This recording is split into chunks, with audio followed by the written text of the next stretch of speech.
Well, hello everyone, and happy Monday.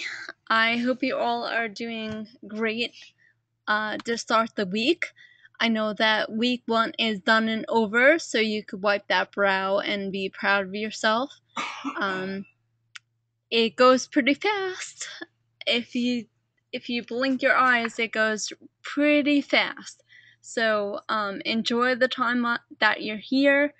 Keep in contact with your instructors, communicate on the discussion boards, be interactive as much as you can. So we have a real treat for you guys this afternoon. Molly, who I'm going to introduce in a moment, is going to go over all the wonderful things that you can find right online in your library resources. And the great thing about this presentation is this is essential to your success for not only this week with the 2.4 misinformation debate, which I'm going to go over in a few seconds, but it's also going to help you with that big assignment, researching credible connections, 2.5. I'm going to briefly introduce both those things. However, your instructors will be giving the extra go-to sessions on these very subjects. So look out for emails from your instructor and make sure you sign up or at least watch the archive, because they're there to help you and really give you a heads up of what you can be doing to be proactive and get a great grade. I'm seeing that I sound a little choppy. Do I still sound choppy? I still sound choppy. How about now? Can we hear me? A little? Okay. Oh, that's better. Awesome. Like I mentioned in the beginning, if you're not wearing your headsets, it could be that a little echoey to hear my voice and your voice. So I apologize if it was a little rough there. Okay, so week 2. First, welcome to week 2, and we have this thing called misinformation debate, and it gives you a statement. Technology has led to the increase in literacy skills, and if you look at your instructions, it gives you kind of subcategories to look at. And you've been split off to Team A, B, and C, and each of those teams have specific things that they need to do. Now, Team A needs to support the statement. That means that you're going to find resources that support technology has led to an increase. Team B is going to refute that statement, find resources that kind of debunk or don't technology has not led to the increase in literacy skills. And then Team C, you are going to gather all of, there's still audio problems. Team C is going to gather all of what Team A and Team B come up with and cross-reference their resources to come up with a solid determination of who had the stronger argument or who supported their statements stronger. Okay. On my end, it's saying that my audio is fully up, so I'm not too sure why I'm not coming through clearly. Okay. Stacy says, like a debate. It's sort of like a debate. It's not in the traditional sense that you are going to be in front of an audience and you're going to state your case and then go back and forth. You just have to make sure that you have strong support and know that you aren't presenting in front of a live audience. So you want to gather as much material as you can in order to support the statement. So your audience, which is online, could decipher whether or not you supported your statement correctly and strongly. And that'll give Team C enough information that they can discover who had the stronger argument. Okay. Yes, this is a group assignment. So I know that some instructors have conducted a go-to session on some tips that will help you collaborate in an online setting. I'm sure you have gone over Google Drive. You guys were introduced to Digo right from the start, from week 1. That's a great place. It's a Web 2.0 tool. You can share and add each other's libraries, and you could divide and conquer and do your research in your own time and then share that information with your team members. That is the wonder of technology, and that's what makes us so blessed in the 21st century, is that you can actually do a group assignment online and you could reap the benefits as if you were in the room together. Who creates the group? The instructors creates the group, and it should be posted under your announcements on the FSO platform. Okay, so that is the misinformation debate in a That's the misinformation debate in a nutshell. The other thing that you have to look forward to is 2.5, and that's researching credible connections. As always, we stress that you use all the assets given to you. That means your instructions, the rubric. In some cases, there's fact sheets. In this case, there's an evaluation guide that'll guide you through some questions you should be asking yourself while completing this assignment. And you're evaluating 5 articles from popular news sources, and we give you some examples of those.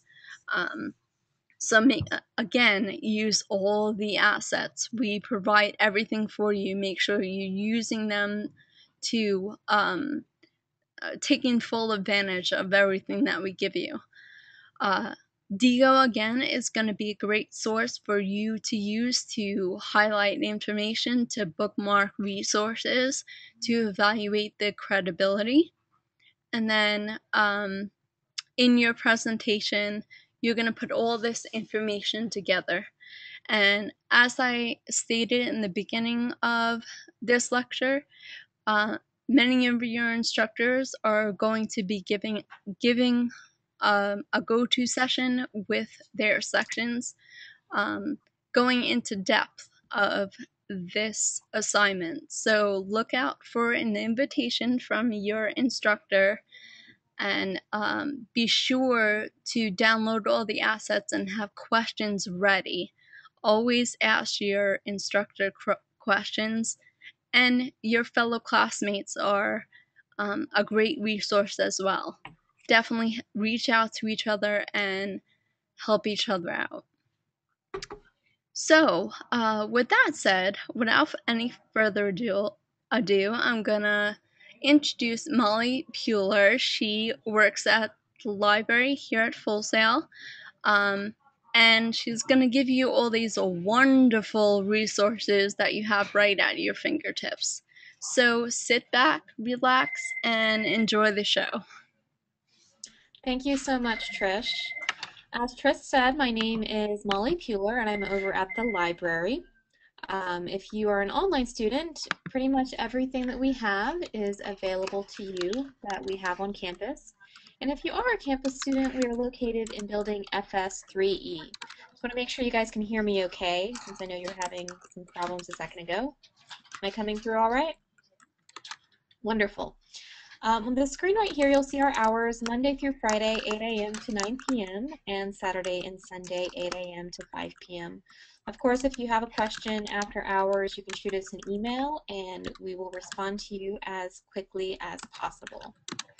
That being said, we have three main ways of contact. You'll see extension 8438, as well as our email library@fullsail.com. I always suggest that you email library@fullsail.com. You have you're more likely to get a quick response than emailing me specifically. That being said, we have myself, 4 other staff, and about 25 work study. The work study aren't answering email though, so 5 staff supporting both campus and online. It could take, a day maybe to create your account, maybe more. We also have Full Sail Library. That's our iChat messages AIM handle. So that means if you have a quick question about your account or one of the databases and you don't feel like picking up a phone or opening your email address, you can shoot that question over to Full Sail Library and we can hopefully help you out immediately. If it's a more advanced research question or account question, the work study might have to pass it on to a librarian, but we will get back to you.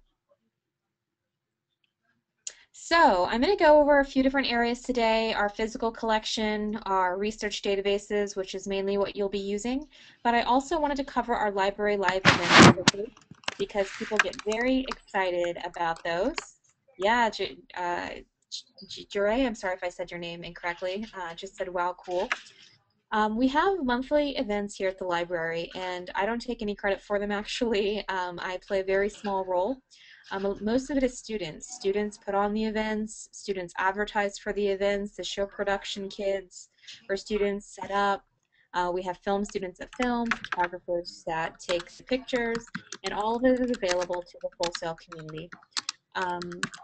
Travis says he sees something about game night. Yep, we're going to get to that in a second. The two that you see on your screen right now, the left-hand side is an open mic night that we have, and we try to make these available to online students if we can. The left-hand side picture, that was open mic night, and that is someone's room in their apartment because that was an online student that was participating. On the right-hand side, you'll see one of previous students, Amy, performing stage combat. She was actually trained by the same gentleman that trained Harrison Ford and Michelle Pfeiffer in Catwoman and Indiana Jones. So very, very cool. Just to wake you guys up a little bit and show you what I mean about these events, if you could go to your materials drop-down and you'll see a link that says Game Night Video. If you guys could all watch that and then come back to the room. Does everyone see where it is? You just do the drop-down for materials. Perfect.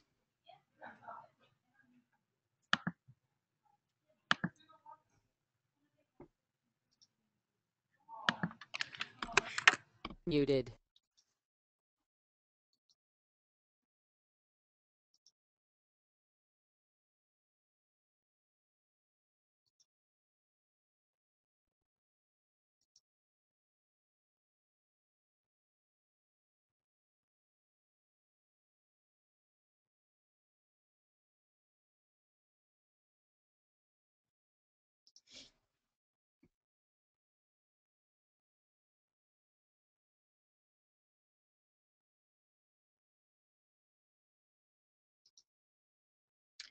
Just let me know when most of you guys are finished watching.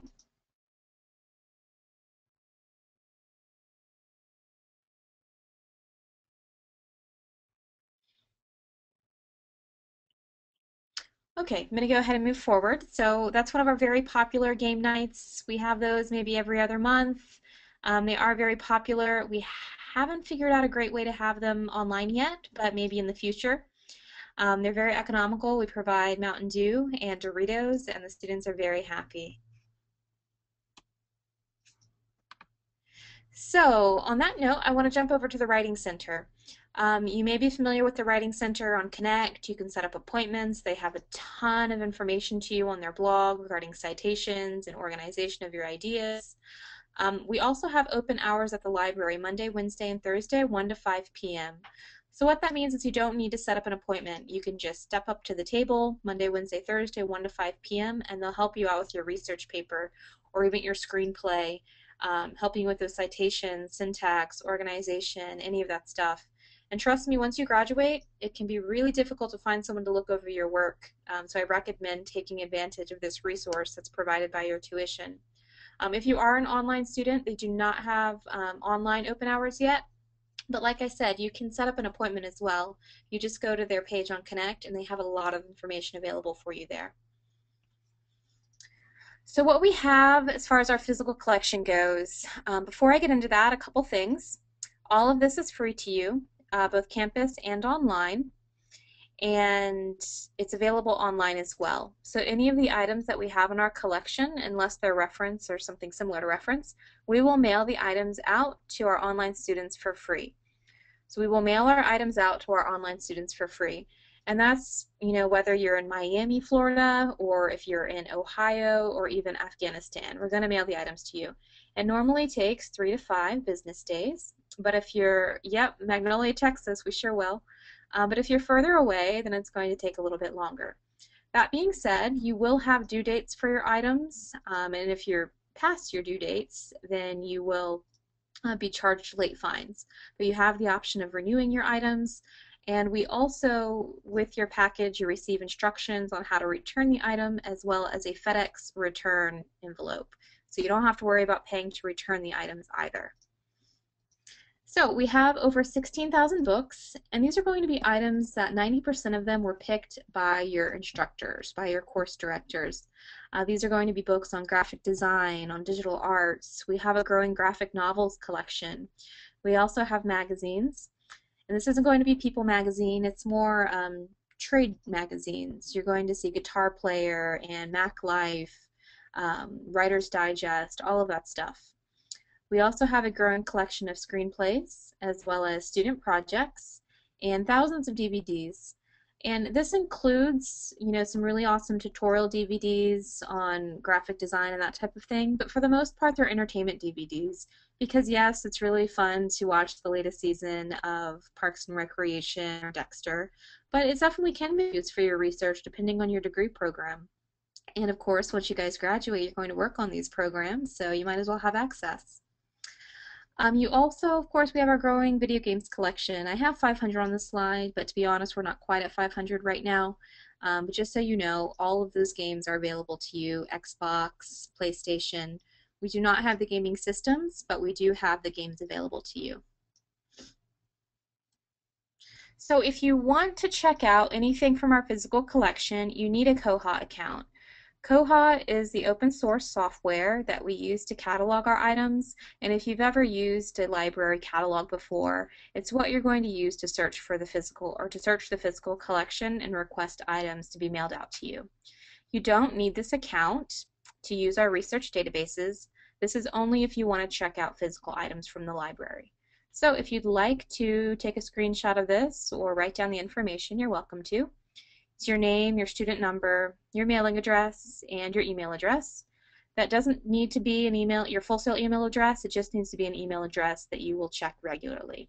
And of course, your phone number.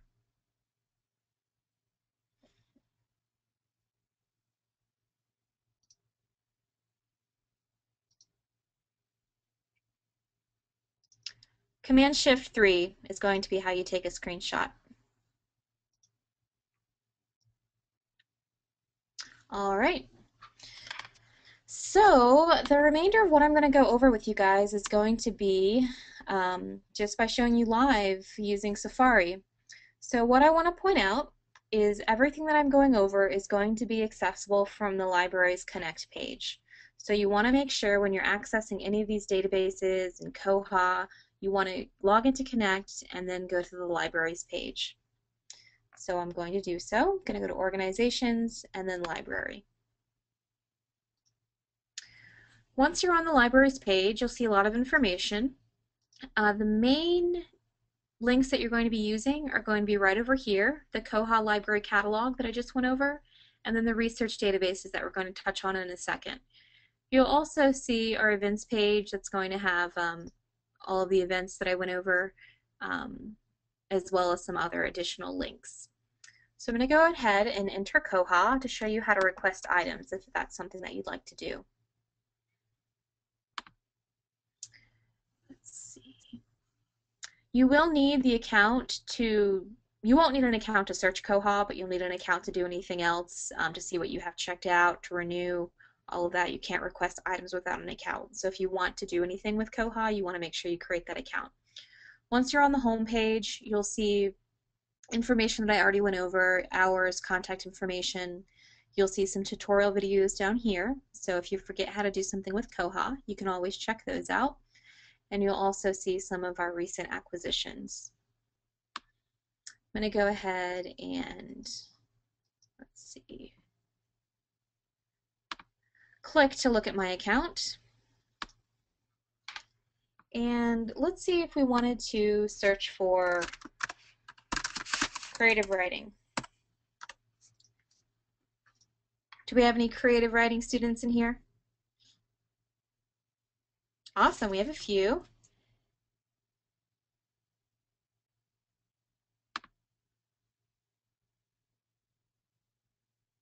I see someone is looking at our events. You see Jackie Robinson. Yes, we are showing Jackie Robinson in a couple weeks. We also have a really cool Beatles event going on tonight that is a GPS event. If you're online, we will be filming the event, so it will be available online after the fact. Okay, so we're doing a search for creative writing. You'll see all of the items that come up. We use Library of Congress, so that's what this call number is going to be. You can click on the item to get some more information.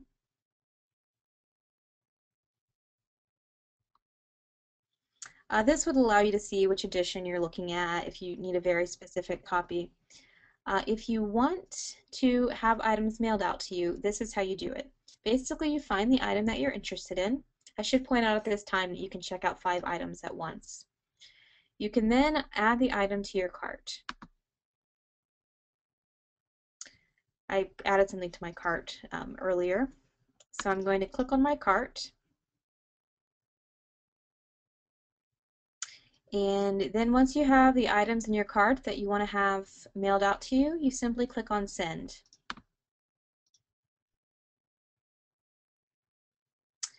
The email address that you want to enter here is library@fullsail.com. That's going to send us a message letting us know that, Angela Felix wants to check out these 5 items. And then we'll email you back letting you know that we've pulled them off the shelf and when you can expect to receive them. You can add a comment or not add a comment, it's up to you. We pretty much get the breakdown from KOHA when we receive the email. Someone's asking about online books. We do have ebooks available. I go over that if I have time, but just so you know, the ebooks are available under research databases, which I was jumping to next anyway. You'll see this little category right here for ebooks. All of the steps for downloading are listed right here. Creating an Adobe account, downloading Adobe Digital Editions. You'll need an EBSCOhost account. And then if you click here, you can search the ebooks catalog. But yes, we do have ebooks available. Okay, so next I'm going to show you, in case I lost you, I jumped to our research databases page. This is going to list all of the databases that we have available. One of the main databases that you'll probably use throughout your time at Full Sail is going to be EBSCOhost. We have quite a few EBSCOhost databases because they make several. We tried to pick databases that are relevant to your degree program, so Film and Television Literature Index. We have some psychology databases. If you don't know exactly which one you want to search, you can actually click on the main EBSCOhost right here. And this is going to allow you to pick which ones you want to search, or you can search all of them at once. So I'm going to select all of them and then click Continue. Okay, so what I'm going to do now that we're on EBSCO, this is definitely not in-depth how to do research, but I'm going to show you how to use some of the main tools of EBSCOhost. So let's enter in, let's do entertainment, business.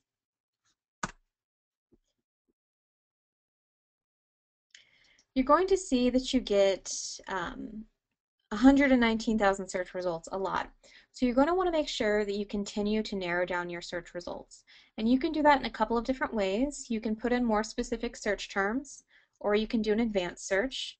There are a couple of things over on the left-hand side that you want to make sure that you're doing now. You can click on full text. That's going to narrow it down completely for you. Or I'm sorry, not narrow it down completely. That's going to only show you items that are available in HTML or PDF full text. You also have the option, of course, of changing the publication date, and you can pick which type of source you want to look at. People assume that EBSCOhost is all peer-reviewed academic articles. That's not the case. There's also going to be magazines and news and trade publications, a lot of different source types. So depending on what you're being asked to use for an assignment, you may want to narrow down in this way as well. It's going to go ahead and change my publication date to 2004. So once you decide that there's an article that you're interested in, you can click on the link right there. This is not taking you to view the article. What you're looking at is the basic information, including the abstract. If you want to view the item, you're going to want to click on PDF full text, or in some cases it'll say HTML, and it's right over here. That's what you're going to click on to actually view the item. So also on the screen, if I lost anyone at this point, you want to pay attention because this is some really helpful tips over here under the tools bar. Who loves doing APA citations?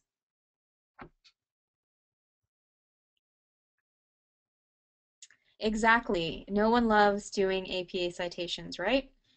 Maybe they're a little fun on occasion, but luckily EBSCOhost actually helps you out with your citations. So if you click on this cite tool right here, in about 7 different formats, it's going to provide the citation for you. So you'll see APA right here.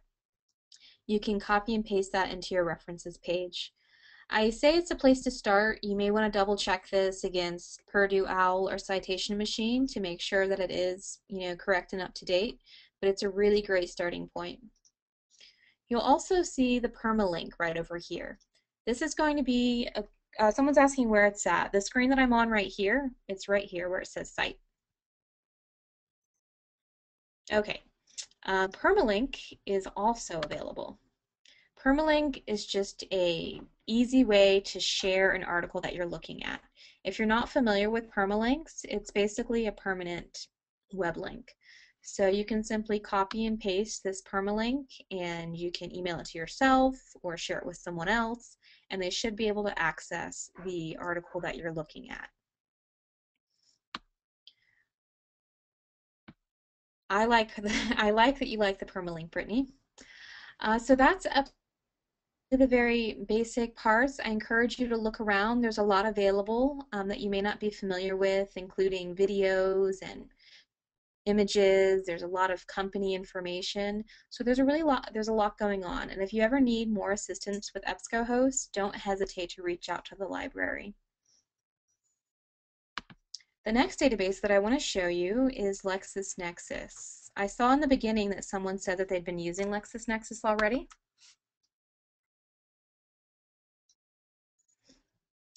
Which makes me happy. LexisNexis is actually my favorite database.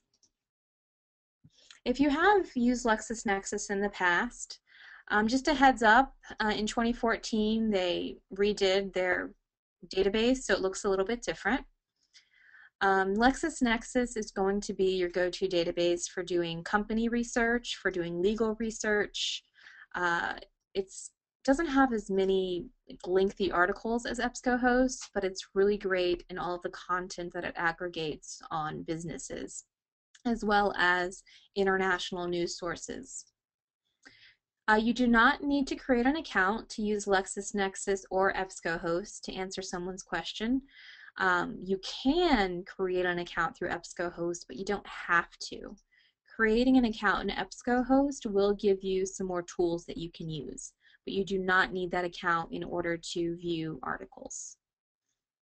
So if you look here, you'll see with this drop-down menu, search by content type, there's a lot of different types of information categories. You'll see news, legal, international legal, companies, and then people, places, and things.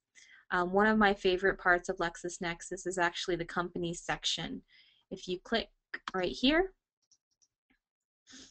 This actually gives you the option to find a specific company. So you could do a search for Pixar, for example, and it's going to give you all of the contact information for executives. It's going to show you SEC filings and trademarks and patents. It also gives you the ability to create a company list. So if you wanted to pick different factors, sales revenues, and different industries, different geographic locations, it's going to show you any of the articles or any of the companies available in that area. Going back to the home page on LexisNexis, so it's not to overwhelm you too much, you can also just do a basic search. So I'm going to click on one of these hot topic links, for example. I'm going to look at the Winter Olympics.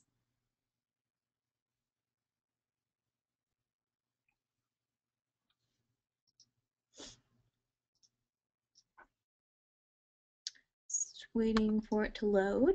There we go. So you'll see in your search results, you're going to have all of these articles available for you to view. And much like EBSCOhost, over on the left-hand side, you can narrow down that search. So you can look at web-based publications, or you can look at news, you can look at industry trade press. And of course, in addition to that, you can narrow down by publication name, by subject, by industry, company, geography, a lot of different ways. So maybe we want to look at web-based publications. If we decide that this is the article that we're looking for or that we're interested in, you simply click on that article. And it's going to take you directly there. Unlike EBSCOhost, you don't have to click again. You are now viewing the article. So much like EBSCOhost, we also have a citation tool in LexisNexis. It's hidden, so hopefully you're paying attention right now. But what you would do is click on this little book right here.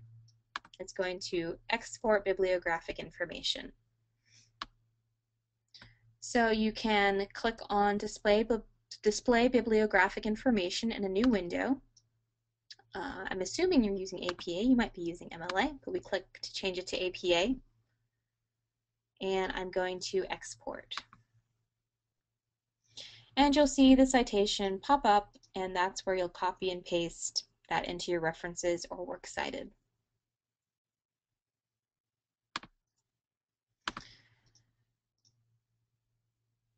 Going back to LexisNexis's homepage,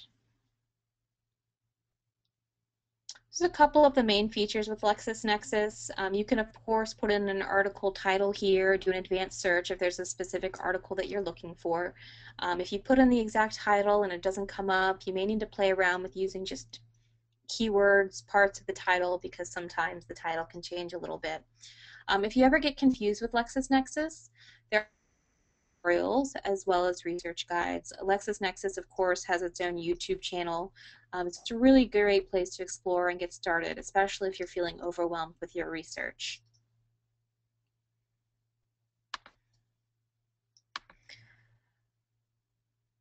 So going back to our research databases page,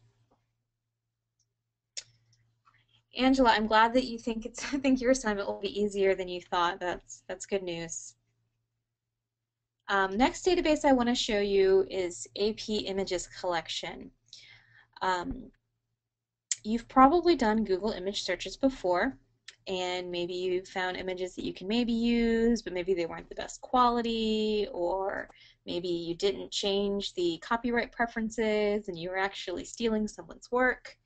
There are a number of websites out there that you can use, Flickr, Comfite, but we of course have a database available for you as well with copyright-free, royalty-free images while you're at Full Sail. And the main one that we have is the AP Images Collection.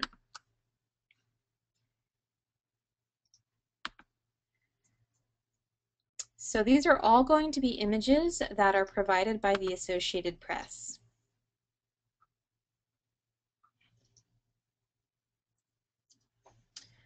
So you'll see that there are some featured images on the main screen. These are going to look very much like images that were used in the news because they probably were. But you can, of course, do a search. So if I search, for example, for New York,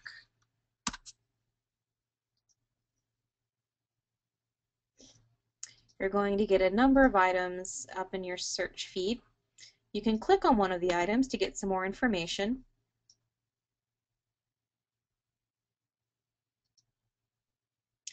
And you'll see a caption as well as any of the information that you need to create that, that citation for your references or your works cited. I want to say these are going to be high resolution, high quality images, but you want to make sure that you're actually downloading them, that you're not right-click saving them. So to do that, you can just select any of the images that you're going to want to download. And let's just do another search quickly. I can do Olympics. And if you want, you can actually look at items or images that were actually uploaded in the last 24 hours. So let's look at that. And if you decide that you want to download these as well, you simply click. And then to download everything at once, which is pretty handy, you don't have to download singular images, you can click on View Selected. And there are the images from both of our searches, and you simply click on Download, and that's going to allow you to download the images. As I said, it's okay for you to use these at full sale. It's, you know, educational license, so free to use, okay to use. Timothy, tell Katie Ross that I say hello as well. These are free to use, okay to use while you're at full sale.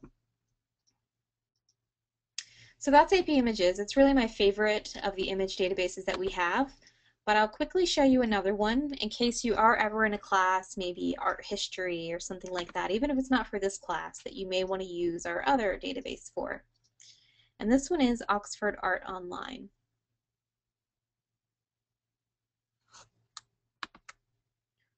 Oxford Art Online is more than images. It's an art database, so there's going to be a lot of information on different artists, on different art time periods, on different art subjects. But if you are interested in seeing what images are available, you can simply type in a search term and then click on images right here. And we'll do a search. And that's going to allow you to look at any of the images available within your search terms. So you may find some photographs that would be useful for a presentation that you're creating. Exactly. And Oxford Art Online will also help you out with the citation. It's going to be in MLA or Chicago, but all you have to do is click on Cite, and there you go. I think someone asked where these are all going to be located. All of the databases that I'm going over are listed under the Research Databases page, which now is as good a time as any, guys. I'm going to show you once again how I got here. So if you're on Connect, just to walk you through the steps again, you want to go to Organization, Library, and then Research Databases. They're listed in alphabetical order, so this is where all of the databases are that I've been going over. So, keeping with the copyright-free, royalty-free media, next I would like to show you our music and sound effects database. Has anyone used Westar Music before?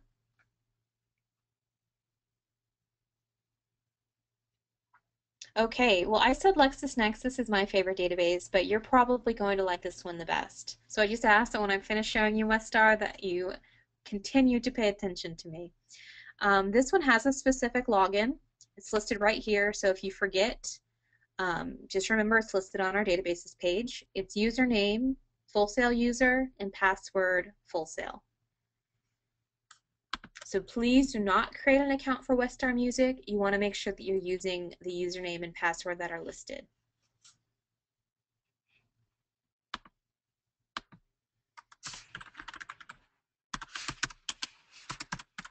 So I'm going to go ahead and log in with that information. Pamela is asking if this is free. Everything that I've gone over is free and okay for you to use, and that includes Westar Music. copyright free, royalty free while you're at or I'm sorry, not while you're at Westar, while you're at Full Sail. So that means if you are making some project that you're going to eventually take with you to make money, you'll want to make sure that you just save a spot. You know, maybe you use a rock music track. Just switch that out with something that you have a commercial license for before you actually use it. Because really the point of Western music, we have it, you know, so you can learn, so you can play around with it, not so you can make money off of it. So if we look at music search, just to point out how to use this page, you'll see that you can do a search here. You can also use these drop-down menus. You'll see that you can look at all of the different genres are available, the different instruments, styles, tempos, all of that you can use to narrow down your search. So I'm going to look at a specific instrument. If someone wants to type in an instrument that they'd like me to explore, maybe one of you play an instrument, bass, okay. Acoustic or electric? Electric, there we go.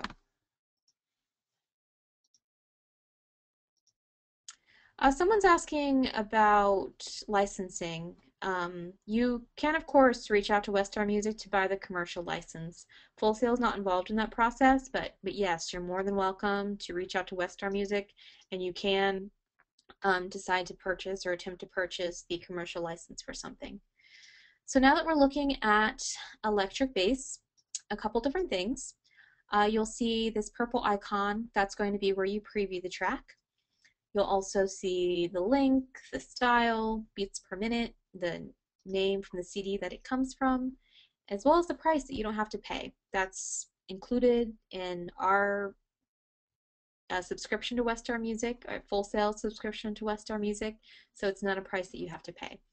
You can also download in MP3 or WAV format. I like using .wav format better, but you may find that you need to use .mp3 for something. It's really up to you. You have both of those options available. It's actually not $39 for the CD, it's $39 for the track, I believe, actually. Someone's asking for login. I'm going to go over this once more, and then after that, you'll want to try to re-listen to the recording. But the login is listed right here. It's username Full Sail user and password Full Sail. And if you ever forget, it's located right on the research databases page. Okay, so let's go ahead and preview something. I'm not going to listen to all of this, but let's listen to part of this one.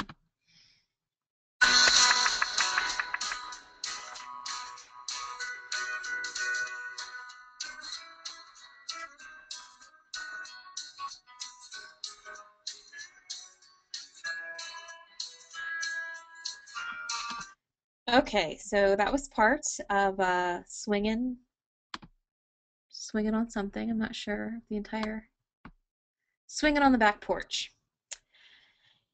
Even more fun, in my opinion, than the music search, you also have the sound effects search. This gives you a number of different categories that you can explore. You'll see a few of them listed right here: entertainment media, water, sci-fi, music. If someone wants to type in one of these categories, we can look at them. Sci-fi, that one's one of my favorites as well.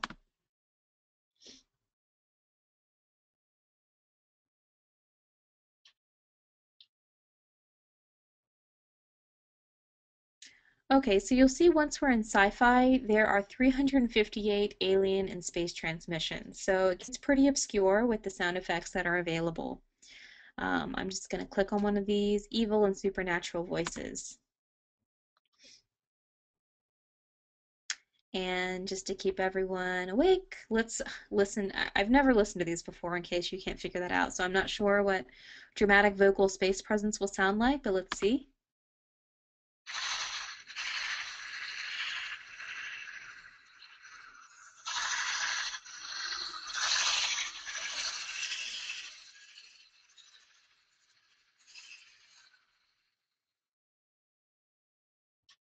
So yes, you're welcome to use these for your projects.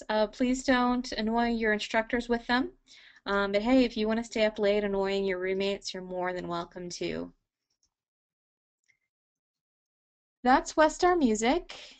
Next, I want to show you our language database, which you might be excited about that as well. Julie, I bet your dogs would get a kick out of Westar Music, actually. So I want to go over Mango languages. We actually don't have Mango languages officially, but since we do have access right now, I would like to show you. If you've ever used Rosetta Stone, it's similar to Rosetta Stone, but it's not as in-depth because we don't have a language component at Full Sail. If you would like to learn a language, you simply click Learn, and that's going to show you all of the languages that are available. Before I get into the language courses, there's also English courses available. So if any of you are ESL students or English, someone's asking if you can post your own music onto Westar. That's a process that Full Sail is not involved with at all. You're welcome to reach out to Westar to see what that process is for posting music, but there's no type of interactive platform for posting tracks now. So going back to Mango, you'll see all of the English courses that are available in other languages, of course French and Spanish being the more popular. And if we jump back over to foreign courses, you'll see all of the courses with the orange dot are the more popular. So you'll see French and Italian and Spanish. And of course, you also see Pirate. So let's look at Pirate for a little bit. It's always pointed out to me that Pirate is also a language option on Facebook, as if Facebook having it as a language means that it's definitely legitimate. Let's go ahead and click Launch.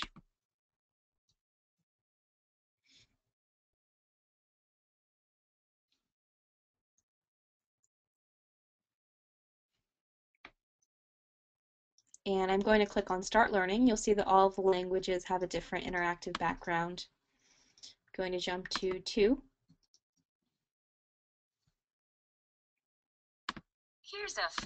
This is how you say, stop your messing around and quickly align the ship with the wind. Belay your carousing and haul wind smartly.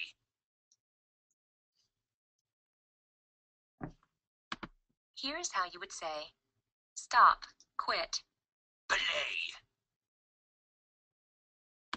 How do you say, stop, quit?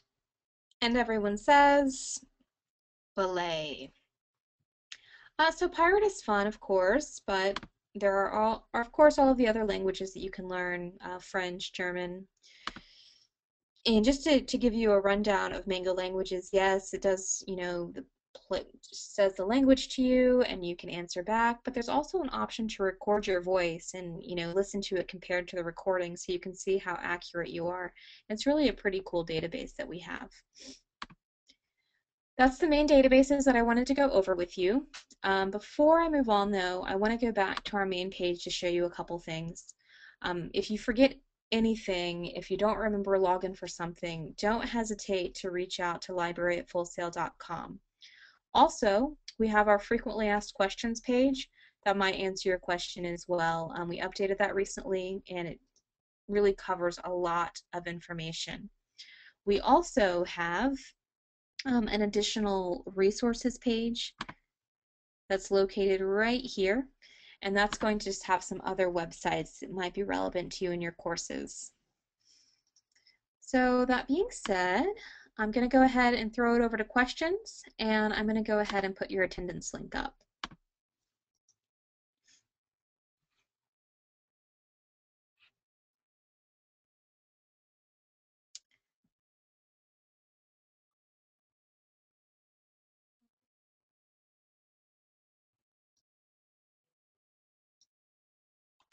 The attendance link is also under your materials. I was asked to include this slide, so you have options. You can, of course, click on the materials link, and you can also see it on the slide right here as well. Trish may put it in the chat box as well, I'm not sure.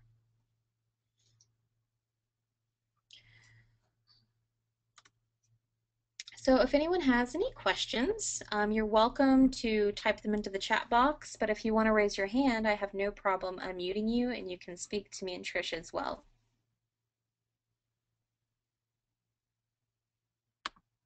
Unmuted.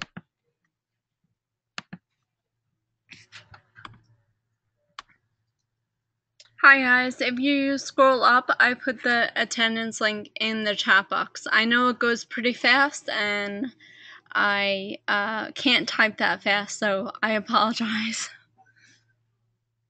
It looks like Javon has a question, so I'm going to go ahead and unmute you. Yeah, hi. I was wondering, when would we use the Outro host again? I'm sorry. What was the question? When would we use the Ebisco host? Are you asking when you would use for this course? Yeah, like, I was asking. I'm sorry. Yeah, I guess that's what I was asking. The question was, when would we use it for the course? Well, Would that be for like? Might be a question that Trish wants to take, how exactly you'll be using EBSCOhost. Sure, thanks, Molly. Uh-huh. In this week, it's LexisNexis, and in week 3, you'll be introduced to EBSCOhost. Oh, okay. Okay. Okay, thank you. You're welcome. Okay, it looks like Christopher has a question, so I'm going to go ahead and unmute you. Hi, I was wondering about the slide that had the email, the library information. Is that to create an account, or is that just to, yeah, that one right there? That's to create a KOHA account. So you don't need this unless you want to check out items from the library. You do not need this for the research databases. Does that answer your question? Yeah, I was actually trying to figure out what my library login and password was, so I couldn't figure out like what it was. So I was just wondering. Yeah, you'll need to create an account before you have that login. Oh, okay. Molly, Travis asked how long will a KOHA account take to be created after sending the email?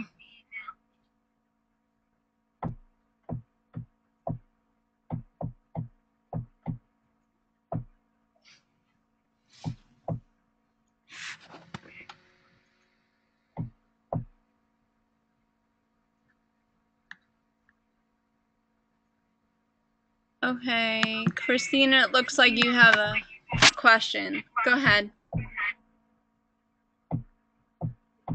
My question's for the account now. When using this account, is it only for online students or campus students can use this too? Campus students could use this account as well. Okay.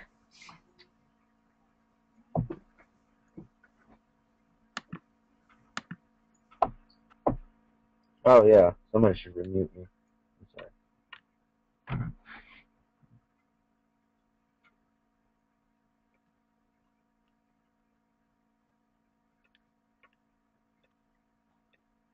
sorry. Okay.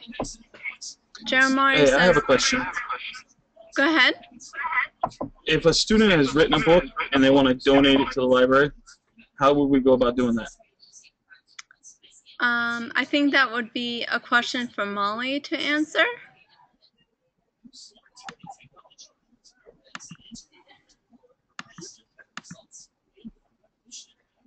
And I'm sorry, I'm not sure why her mic is still muted.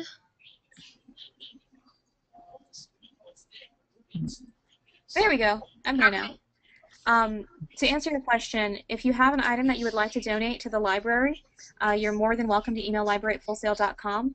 We can't put everything on the shelves. We have to take into consideration the staff needs, the student needs, but we're definitely more than welcome to consider adding it to the collection. But your first step would be to email library@fullsail.com. Okay. Molly, there was also a question, how long does it take for the KOHA account to be set up after you send the email? Oh, I'm sorry. I thought that I must have been muted for that response as well. It normally takes no more than 24 hours. In fact, it normally happens the day of, but it is an actual individual creating the account. So if we have, 100 emails that day, it could take up to 24 hours, but it shouldn't take any longer than that. Okay, awesome. Travis, I hope you have your answer.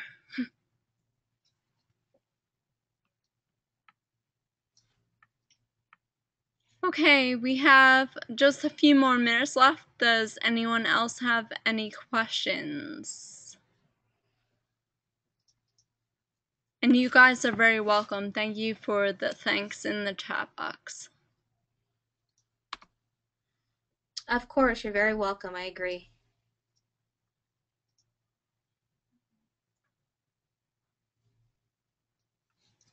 Okay, cool.